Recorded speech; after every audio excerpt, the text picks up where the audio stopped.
सबसे पहले तो नमस्कार। और हाँ, अब चूंकि ऑफिशियल ड्यूटियां शुरू हो गई, इसलिए इसलिए ट्रेनिंग का जमाना आ गया, टी शर्ट का जमाना आ गया भाई। वहां मजबूरी है, कलेक्टर साहब कभी भी फटकार देते हैं। तो लिखा है, सर्कल आए क्यों नहीं था। वाह। सैनी सरकार लाडला, मेरा मन डोले मेरा तन डोले। खैर कोई ना, बच्चे हैं मजे लेते हैं। हाँ, लैंग्वेज बदल दी मैंने थोड़ी सी, मेरे को पता था लिखा तो नहीं है। खैर कोई बात नहीं। तो यस, मैंने चेंज कर दिया। मैंने लड़की की आवाज को लाडली को लाडला कर दिया, इसलिए। अरे बस से हाँ, बात करेंगे अपन टॉपिक की। और आज चूंकि ये टॉपिक खत्म होने जा रहा है अभी 15 मिनट में, उत्तर वैदिक कालीन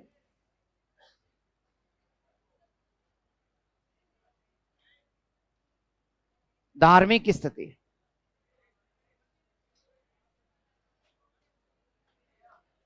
हेडिंग डाल दो और समझने का प्रयास करना जितना भी हो सके, जितना भी हो सके। क्योंकि मुझे लग रहा है श्राद्ध चल रहे हैं, चल रहे हैं ना श्राद्ध। नहीं पता, कई बच्चों को तो पता ही नहीं है। श्राद्ध चल रहे हैं, और श्राद्ध कब से शुरू हुए थे ये बात आज अपन करेंगे उत्तर वैदिक धार्मिक स्थिति में। तो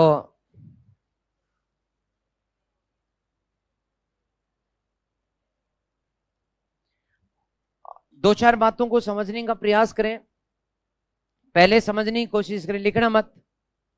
मैंने आपको ऋग्वेद काल में, ऋग्वेद कालीन स्थिति बताई थी धार्मिक। यहां क्या क्या पढ़ा था अपने दोस्तों, चेंज देखेंगे फिर। बता रहा बाउली, क्या पढ़ा था?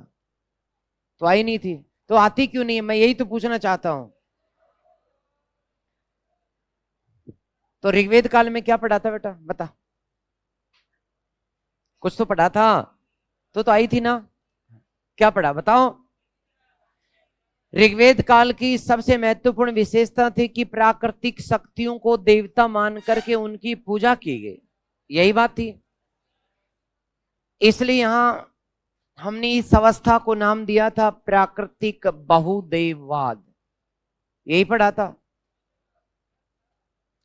और ये प्राकृतिक जो देवता थे, ये किसी न किसी एक प्राकृतिक शक्ति को नियंत्रण करते थे। जैसे अपने बात की, वर्षा करनी है तो शुरू में इंद्र देवता है युद्ध के, बाद में वर्षा के देवता बन गए, बादलों के देवता बन गए, बरस बरस इंद्र राजा, मैंने बताया था आपको।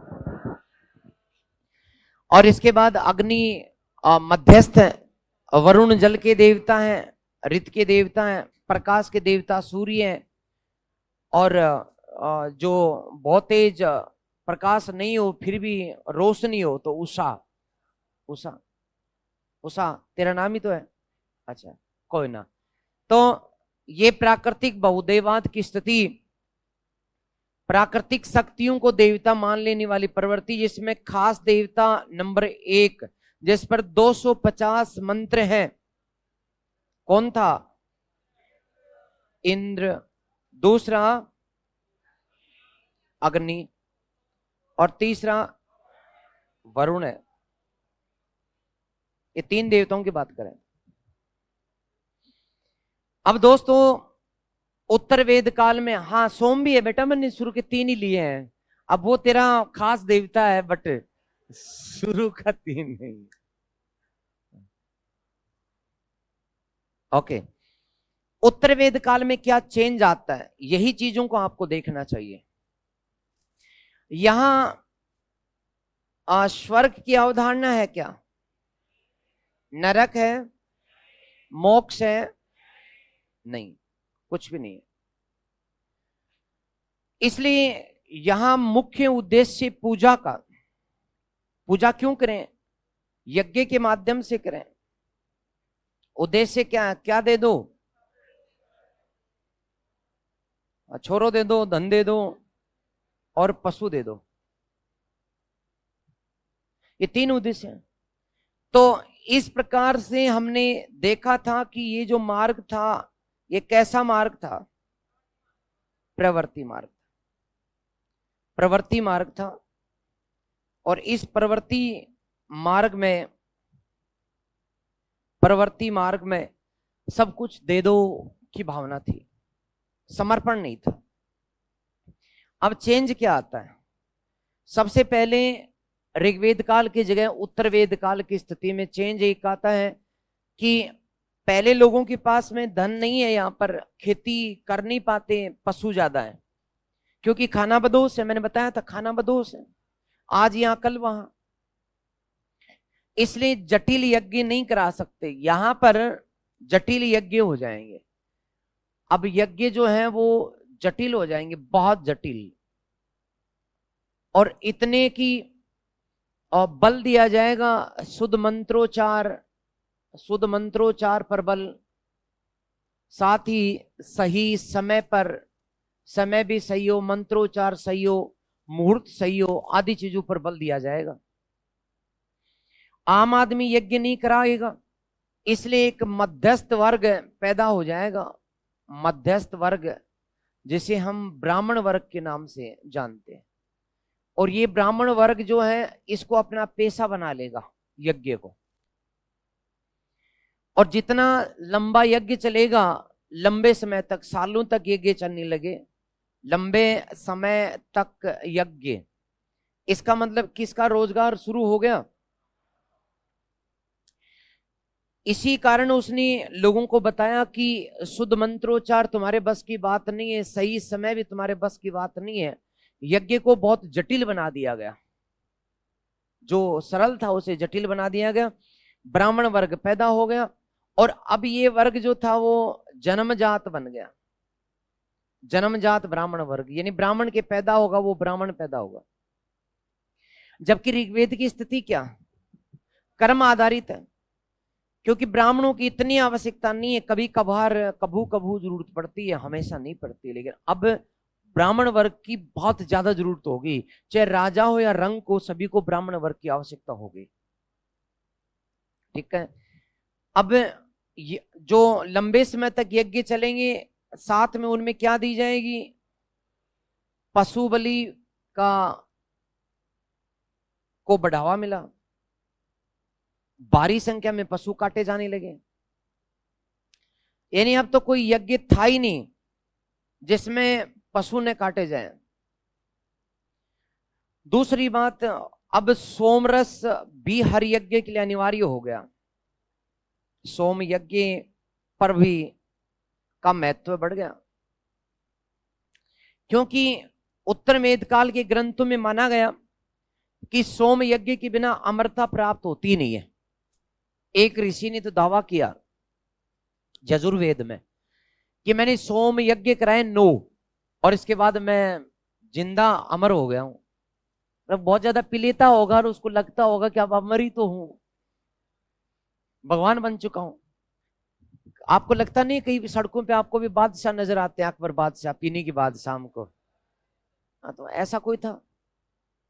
तो यजुर्वेद में उल्लेख मिलता है कि सोम यज्ञ कराने वाला जो बार बार सोम यज्ञ कराएगा वो शरीर के साथ स्वर्ग में जाएगा, उड़न खटोल आएगा स्वर्ग से, तो ऐसा मान लिया गया।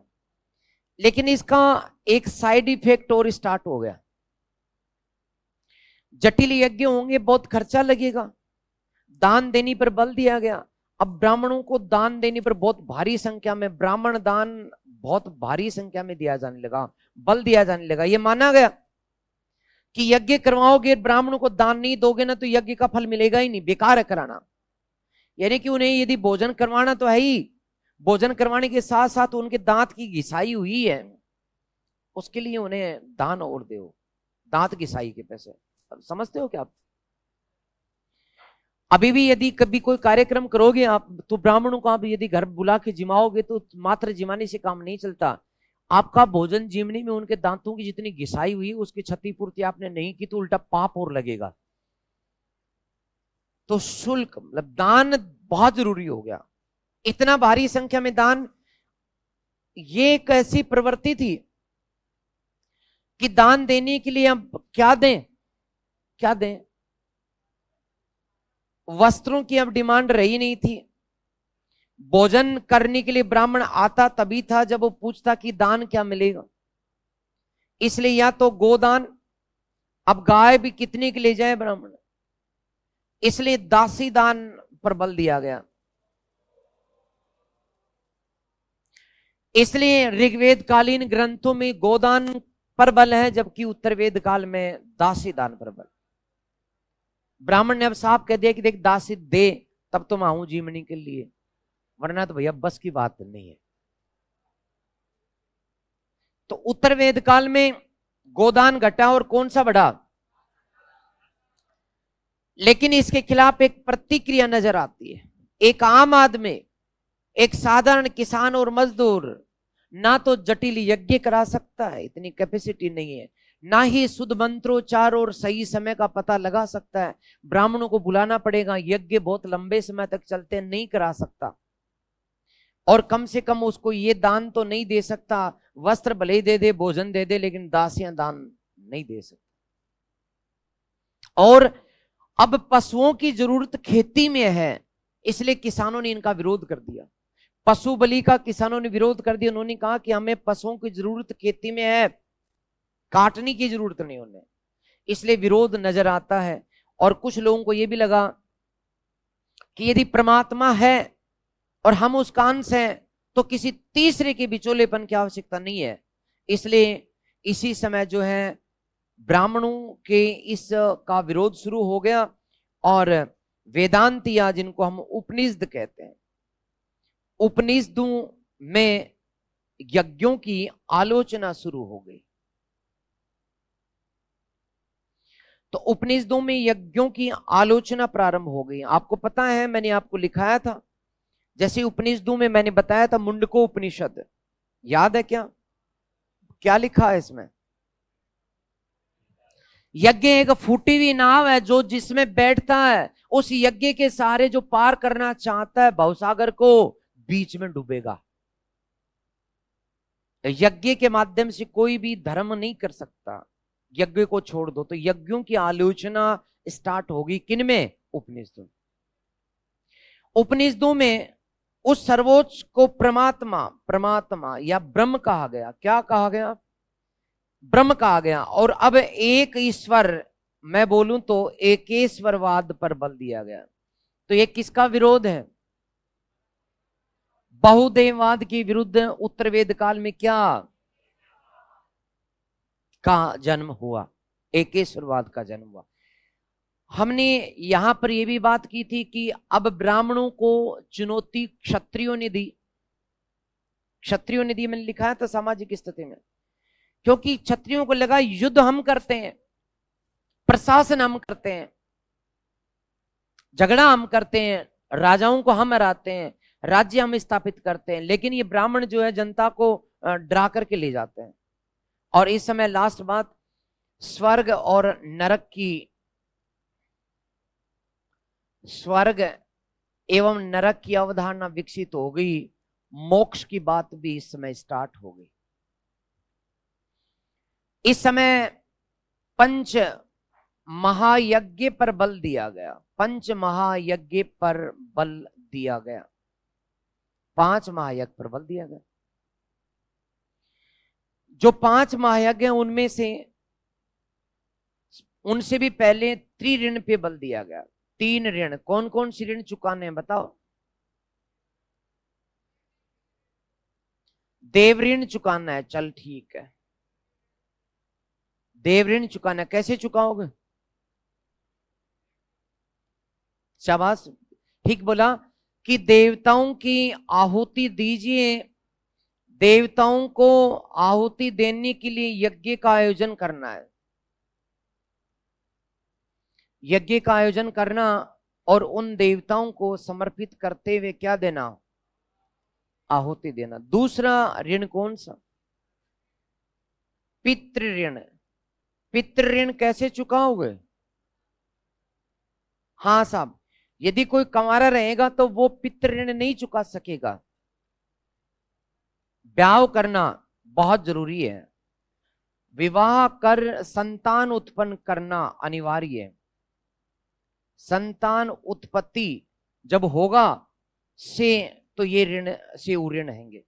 जैसे हमारे जन्म में हमारे माता पिता का योगदान है, उनका वंश चला रहे, और यदि उनके वंश को हम बीच में रोक देंगे तो ये ऋण कभी चुका नहीं सकेंगे। इसलिए उन्होंने हमें उत्पन्न किया और हमें हमारी संतान उत्पन्न करनी होगी जिससे उनका वंश चल सके। तो विवाह करना और संतान उत्पत्ति करना, इसे कौन सा ऋण चुकेगा? पितृ ऋण। इसलिए जो लड़का लड़की सोच रहा है कि ब्याह नहीं करूंगा, वो ये ऋण कभी नहीं चुका पाएगा।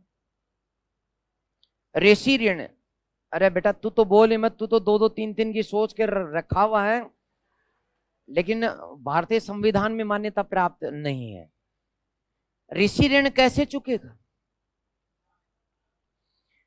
इन ऋषि मुनियों ने जो ज्ञान इकट्ठा किया है, वेद लिखे हैं, वेदों का अध्ययन करना, उनको जानना और आगे लोगों तक पहुंचाना, अध्ययन एवं अध्यापन।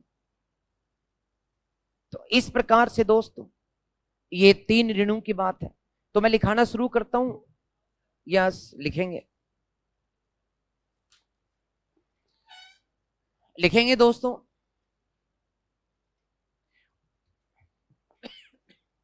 उत्तर वेद काल में जटिल यज्ञ शुरू हुए। उत्तर वेद काल में जटिल यज्ञ शुरू हुए।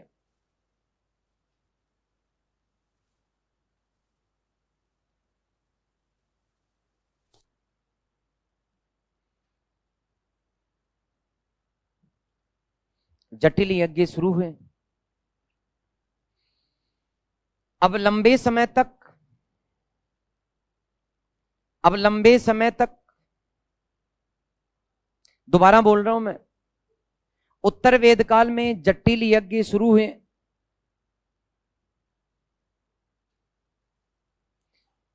अब लंबे समय तक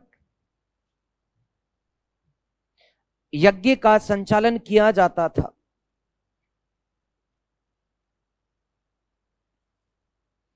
यज्ञ का संचालन किया जाता था।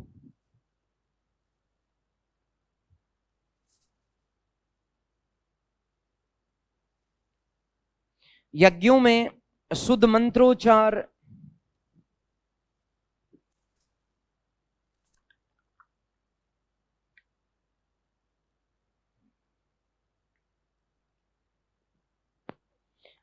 शुद्ध मंत्रोच्चार एवं शुद्धता पर बल दिया गया।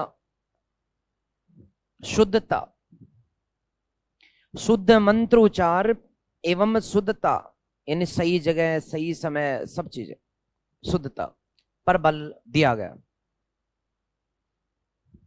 बल दिया गया। अतः पुरोहित या ब्राह्मणों का महत्व बढ़ा। अतः पुरोहित या ब्राह्मणों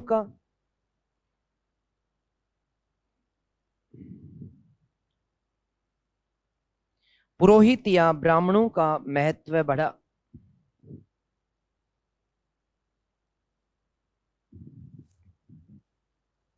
ओके।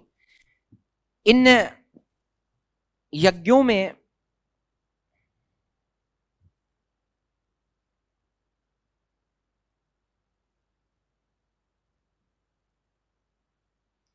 ब्राह्मणों को दान देने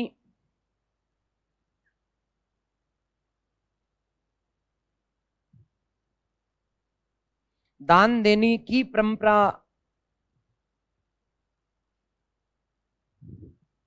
परंपरा शुरू हुई।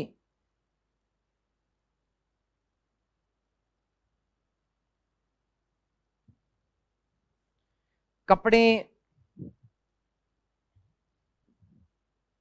खाद्यान्न,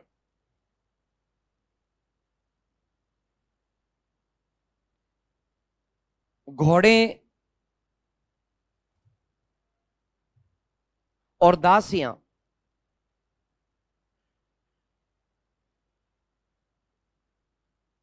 दासियां दान में दी जाती थी।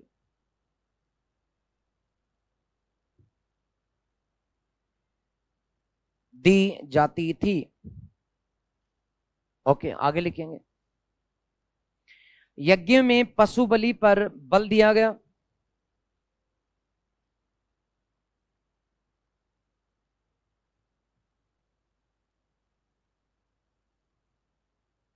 यज्ञ में पशु बलि पर बल दिया गया। सोम यज्ञों का महत्व बढ़ा।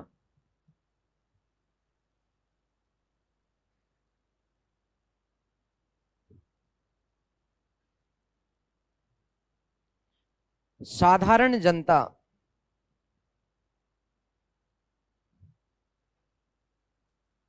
साधारण जनता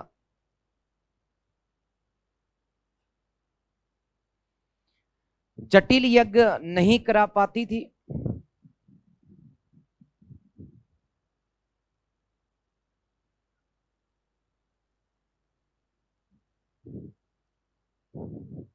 अतः ब्राह्मणों के विरुद्ध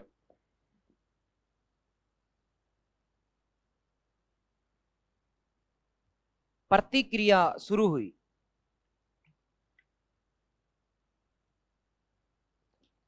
अतः ब्राह्मणों के विरुद्ध प्रतिक्रिया शुरू हुई।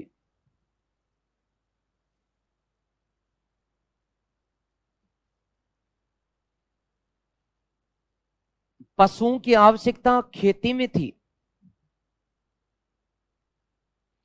पशुओं की आवश्यकता खेती में थी।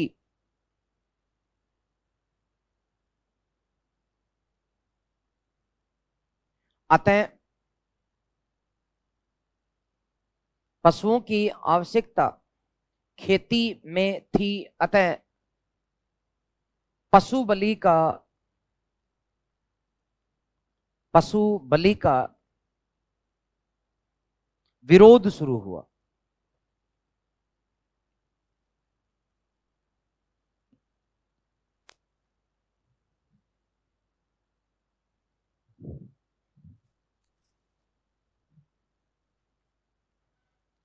आगे लिखेंगे। ऋग्वेद कालीन मुख्य देवता ऋग्वेद कालीन मुख्य देवता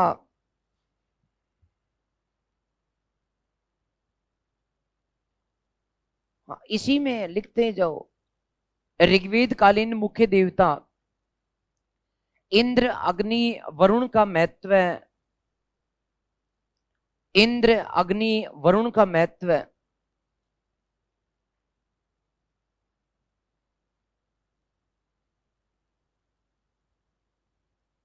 महत्व कम हुआ।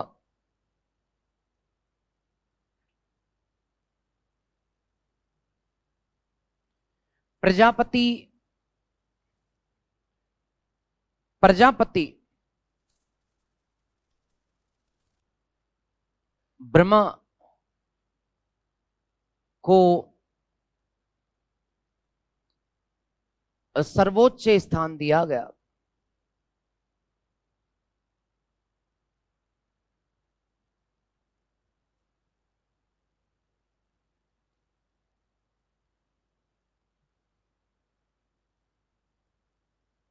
विष्णु का स्थान सॉरी सॉरी दोस्तों, वरुण का स्थान विष्णु ने ले लिया।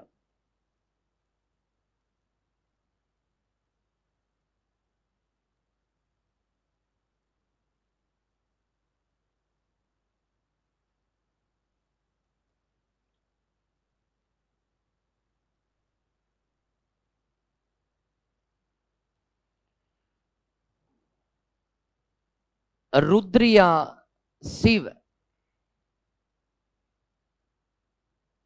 रुद्र या शिव भी मुख्य देवता माने गए। रुद्र या शिव भी मुख्य देवता माने गए।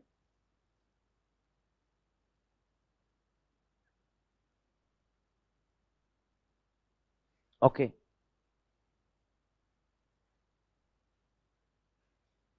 ओके। तो कई बार आप लोग बात करते हैं, बेटा तू भी कहती है कि ओह माय गॉड, तू कहती है ना, तो बता गॉड क्या है? ओह माय गॉड, तो गॉड क्या है तो बता ना। भगवान है। भगवान है कि नहीं है? हाँ, तो कहाँ है वो भगवान? यही तो बात है। और बेटा तू बता, गॉड में कितनी भगवान है? गॉड एक भगवान, दो भगवान, तीन भगवान, पांच, या सारे भगवान? Very good. अरे वाह। और तू बता, तेरे कितने भगवान हैं? अरे वाह, क्या बात है। तो तू बता बेटा, गॉड भगवान सुना है तूने? कितने भगवान है? एक ही तो है। ओ माय गॉड, सबका मालिक एक। अरे बावड़ो, अरे स्टाइल मारना मत ऐसी है। कई बार हम लोग स्टाइल मार लेते हैं, ओह माय गॉड। कोई आपसे पूछे कि गॉड बोले तो आप कहोगे ईश्वर। ना, ना। गॉड का मतलब दोस्तों, ये गॉड जो है, ये गॉड का अर्थ है जनरेटर, यानी उत्पत्ति करता, पैदा करने वाला। वो है ब्रह्मा जी। ब्रह्मा जी। ऑपरेटर, पालन वाला, पालन करने वाला, पालन करता, विष्णु जी। विष्णु जी। डेस्ट्रॉयर, मृत्यु का देवता, शिव। संहार करता, करता शिव। ये है गॉड। वरना ओ माय गॉड में गॉड ही ध्यान नहीं रहेगा, तुम खुद संदेह में आ जाओगे। ब्रह्मा, विष्णु, महेश, यह अवधारणा उत्तर वेद काल में आई है। अंग्रेज जब भारत में आए थे तो अंग्रेजों के भी चूंकि ईसाई धर्म में इन्हें तीन माना गया, ईसाई धर्म में भी तीन ही माना गया दोस्तों। और जब अंग्रेज या फिर यूरोपियन भारत में आए, इनको पता लगा, बोले हमारी तरह के डिपार्टमेंट यहाँ भी ब्रह्मा विष्णु महेश के नाम से हैं, वो जनरेटर, ऑपरेटर, डिस्ट्रॉयर कह रहे थे। तब वो एकदम से भोचंग के रह गए कि हमारा सिस्टम, हमारा हमारा धर्म लगभग यहाँ कैसे। तब उन्हें पता लगा कि कभी मूलतः हम लोग एक ही थे। मध्य एशिया से हम लोग यूरोप में चले गए, ये टाटाई, और को भारत की तरफ आ गए मिट्टाने। मैंने बताया था आपको, बताया था। तो इसलिए तो इसकी अवधारणा उत्पन्न हुई है, मैंने बता दिया। इसे क्या कहा गया? गॉड। ब्रह्मा जी ये रहे विष्णु जी, और ये रहे Shiv ji. Brahma Vishnu Mahesh. Generator, operator, destroyer. उत्पत्ति करता ब्रह्मा जी, ऑपरेटर पालन करता विष्णु जी, और डिस्ट्रॉयर कौन है? महेश, शिव। ठीक है, तो लिखो इसको। ओ माय गॉड थोड़ी लिखना है, आपको लिखना है, मैं लिखा हूं वैसे। तीन मुख्य देवताओं में ब्रह्मा जी को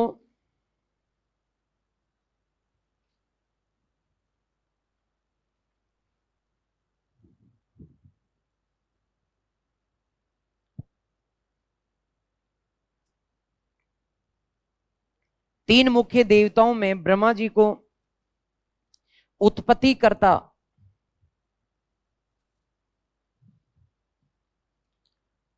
तीन मुख्य देवताओं में ब्रह्मा जी को उत्पत्ति करता, विष्णु जी को पालन करता,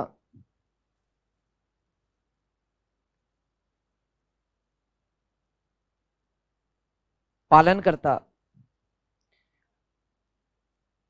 तुम ध्यान तो कहीं और रखते हो। तीन मुख्य देवताओं में ब्रह्मा जी को उत्पत्ति करता, विष्णु जी को पालन करता, एवं शिव को संहार करता माना गया। शिव को संहार करता माना गया।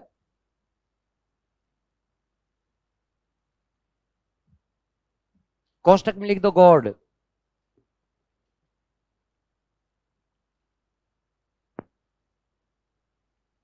अगली लाइन लिखेंगे, उपनिषदों में उपनिषदों में ब्राह्मणवाद एवं यज्ञों की उपनिषदों में ब्राह्मणवाद एवं यज्ञों की आलोचना मिलती है।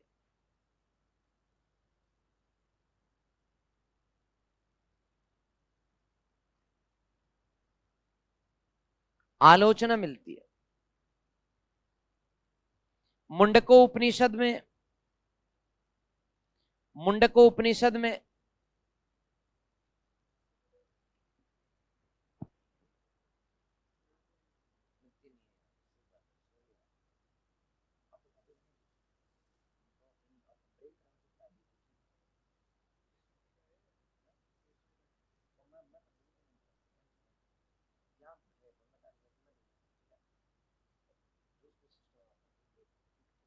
हाँ, क्या लिखाया था? मुंडको उपनिषद में यज्ञ को फूटी नाव बताया गया।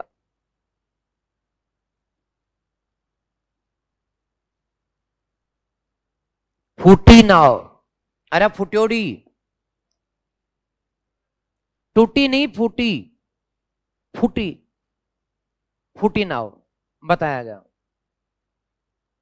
बताया गया। आगे लिख दें, परमात्मा को ब्रह्म नाम दिया गया।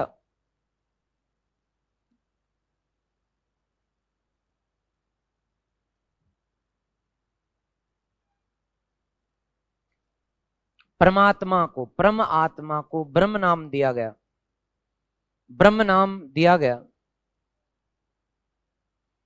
एवं आत्मा और परमात्मा, एवं आत्मा तथा परमात्मा के मिलन, आत्मा और परमात्मा के मिलन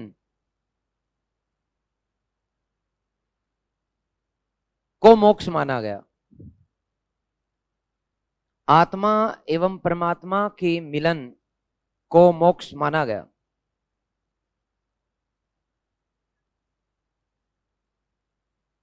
ओके, चलो जी, ये बात तो हो गई।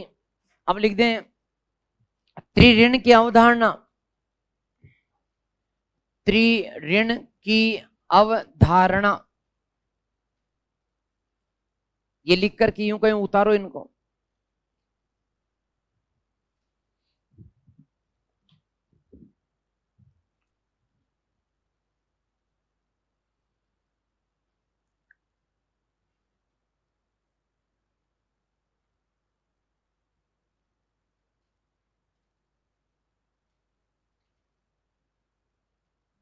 लिख दिया क्या? तो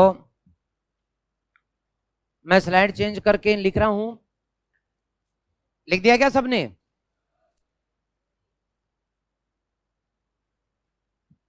ये मैं अगली लाइन में लिख रहा हूं।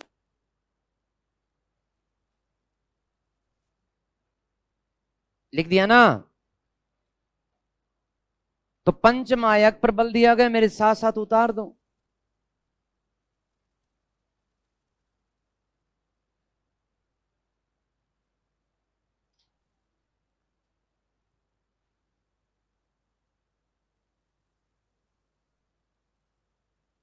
ब्रह्म यज्ञ,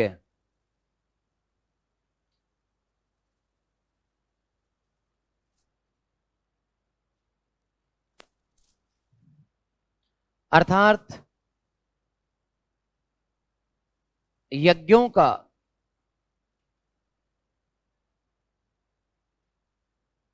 आयोजन कर,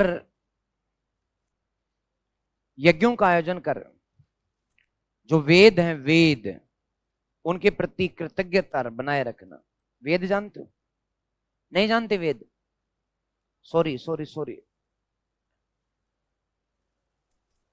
सॉरी बच्चों। वेदों के प्रति कृतज्ञता बनाए रखना, बनाए रखना।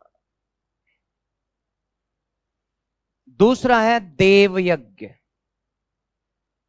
यहां आएगी वो बात, कौन सी?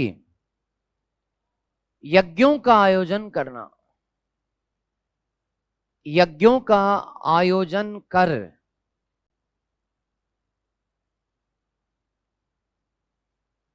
देवताओं को, देव यज्ञ तो देवताओं को आहुति देना, जिससे कि हम देवयज्ञ से, देव ऋण से पृथक हो सके, मुक्त हो सके।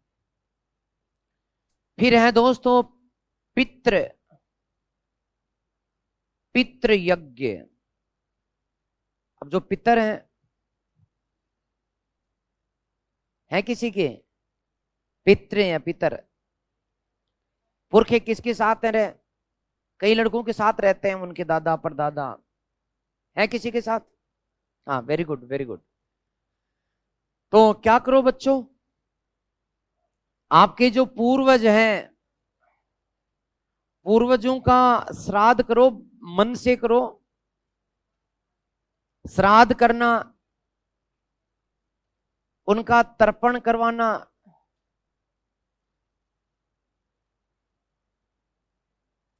जिससे कि उनकी आत्मा शांत हो सके, ठीक है ना? वरना तो पहले वाले तकलीफ दे देंगे, सिलेक्शन होते होते रोक लेंगे बेटा। अरे पितृ किसके हावी नहीं होते क्या? अमावस्या के दिन वो करते हैं यार, बावड़े हो रहे हो। हाँ, तुम तो हंस रहे हो, मैं सच कह रहा हूं। और यदि पितृ साथ होंगे ना, तो तुम आधी पढ़ाई करोगे, आधी पितृ करके सिलेक्शन फटाफट करा देंगे। सच्ची कह रहा हूं, सच्चे। हाँ, वो बहुत फर्क पड़ता है, ये तो पक्का ही है। मेरे साथ मेरे पितर हैं, इसलिए ना सफलता फटाफट मिल जाती है। एक पितर थाने में दे दूं ना जी, मेरे पितर तो मेरे पास रहेंगे। आपके पूर्वज हैं, इसलिए आप लोग जो श्राद्ध में श्रद्धा नहीं रखते ना, श्रद्धा रखो। नंबर 4 भूत यज्ञ। हाँ, आप में किसके साथ है भूत या भूतनी?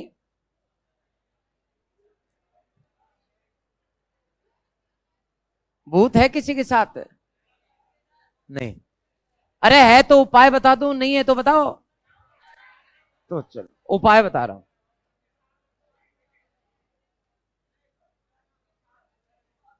घर के चारों कोनों में हवी या खाद्यान्न रखना।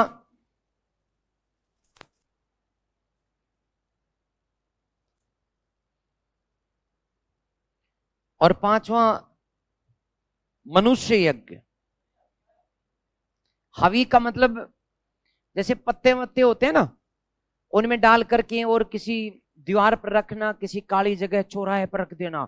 चौराहे पर, चौराहे पर हवी, चौराहे पर नहीं देखा? 4 रास्ते वाला, वहां पर रख देना, भोजन बना करके एकदम ताजा ताजा।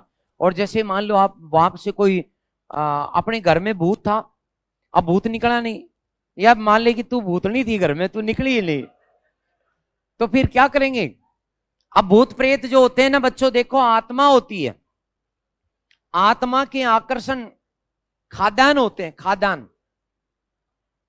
तो खाद्यान्न के पीछे पीछे घर से, जैसे मान लो कि तू वो खीर बना के लाई, हलवा बना के लाई, पूरी बना के लाई, और भी क्या बता, और बना करके तू लाई, तो तेरे पीछे पीछे वो भूतनी भी आएगी, और तू ला करके उसको चौराहे के बीच में रखेगी। फिर वो वापिस नहीं जाएगी, वो खाने के पास रुक जाएगी, और फिर ये तो अपनी भूतनी चौराहे पे रख गई, और फिर तू आई, तूने देखा अच्छा, फिर वहां भूतनी तो बैठी थी, और वो फिर तेरे साथ हो गई। अब देख ले, तेरे अंदर भूतनी है। अगला, छोरों की नहीं होती, छोरों के भूत रहते हैं, छोरे तो खुद भी भूत ही होते हैं। वो बेटा डिपार्टमेंट बटे हुए हैं, ये मेरे हाथ में नहीं है, ये सब उसका खेल है। मनुष्य यज्ञ, मनुष्य यज्ञ कैसे होगा बच्चों बताओ रे?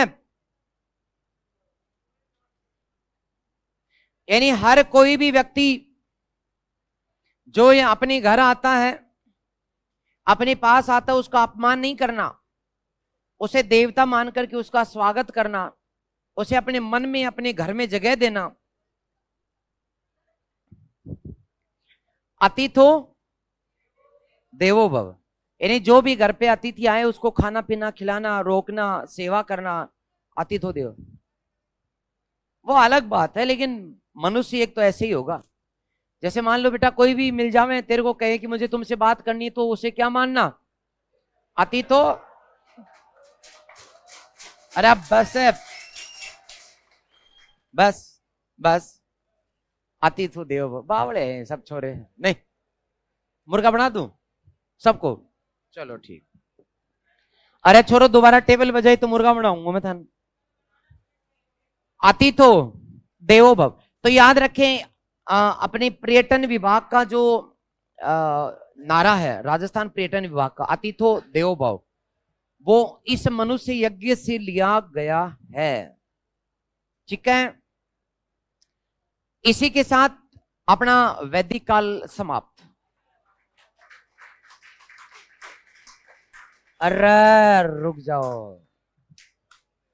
अब क्योंकि अपना प्राचीन भारत में सबसे टफ और सबसे लंबी यूनिट थी वैदिक काल। इसका कारण क्या था कि ये वास्तव में एक यूनिट नहीं थी, दो थी। एक ऋग्वेद काल और एक उत्तरवेद काल। ऋग्वेद काल की भौगोलिक स्थिति, ऋग्वेद काल की राजनीतिक स्थिति, ऋग्वेद काल की सामाजिक स्थिति, उसकी आर्थिक स्थिति, धार्मिक स्थिति, और फिर उत्तरवेद काल की। तो वास्तव में एक चैप्टर नहीं था, मैंने तो बड़े प्यार से आपको दोनों चैप्टर सल्टा दिए। तो अब अपने पास में यदि कुछ बच जाए तो टॉपिक को देखो, सिलेबस लिखाया था सिंधु घाटी सभ्यता, मैं अभी पढ़ाऊंगा नहीं। कारण क्या है मैं बताऊं? मैं सिंधु घाटी सभ्यता को कहां से पढ़ाऊं?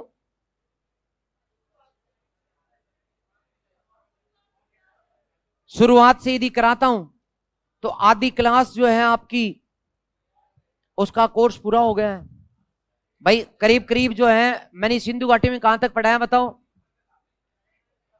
कला तक आ गया था। लगभग एक दिन का ही बचा है आधे बैच का।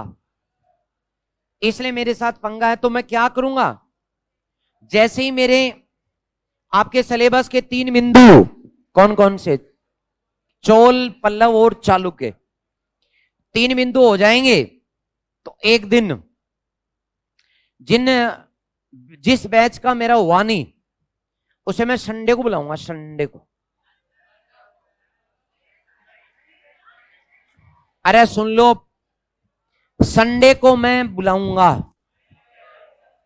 सुन लो। और सोमवार, अरे सुनो तो, मैंने करीब 15 घंटे पढ़ा दिया एक बैच को, तो 15 घंटे तो संडे होता नहीं है, नहीं होता ना। अब आगे की रणनीति सुनो कि 15 घंटे तक का मैंने पढ़ा दिया, तो एक दिन तो संडे को बुलाएंगे। और संडे को आपका कोर्स जैसे मैंने करीब करीब 5 घंटे का करा दिया, ज्यादा नहीं, चलो 6 घंटे का, 2 ब्रेक लेकर के। इसके बाद 3 दिन तक जो बैच ओल्ड जिसका सिंधु घाटी हो गया, उसकी रहेगी छुट्टी। कब तक?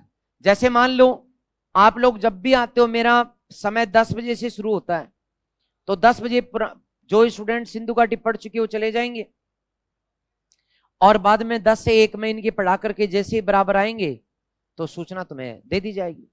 और फिर भी कोई बचना चाहता, रुकना चाहता, रिवाइज करना चाहता है, तो उसका स्वागत है। ठीक है, तो इस संडे को तो नहीं भैया,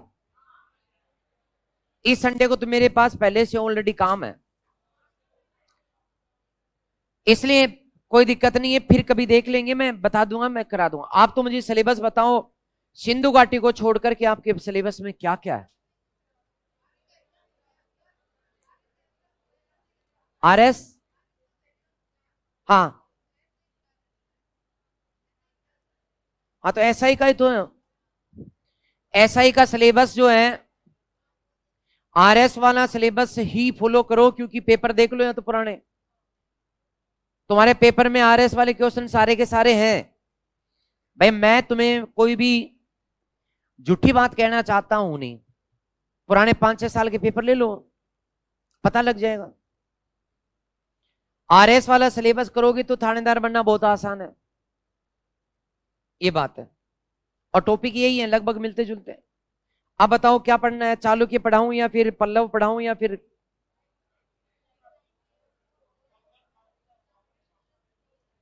पहले पल्लव की हेडिंग डाल दो, क्योंकि आज पल्लव पूरा हो जाएगा।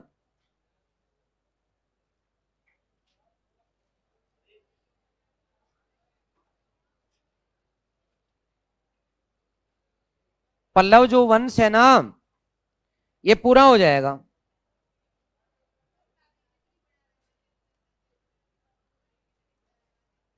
ऐसा नहीं, आप लोगों को पढ़ना होगा, समझना होगा।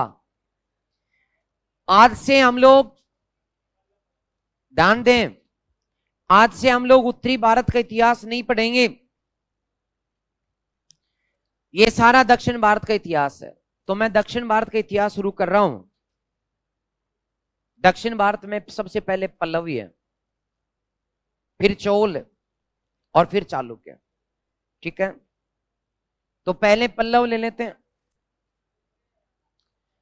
और ये मत सोचना, अरे दोबारा सुनो मेरी बात, ये मत सोचना कि गुरुजी ने कभी वो पढ़ाया कभी ये पढ़ाया। नहीं, मैंने आपको एक ही टॉपिक आगे जाकर के पढ़ाया, उसका नाम है वैदिक काल। बाकी जो अपने जैन धर्म बौद्ध धर्म से शुरू किया था और सिस्टमेटिक यूनिट क्रमबद्ध रूप से आगे बढ़ी थी, एक यूनिट जो पहले की थी वो मैंने पढ़ा दी, वो वास्तव में सिलेबस में है भी बाद में। संस्कृत साहित्य, जिसमें वैदिक साहित्य था, जो मैंने कराया। अब मैं तुम्हें पल्लव काल, चोल काल और चालुक्य काल पढ़ाकर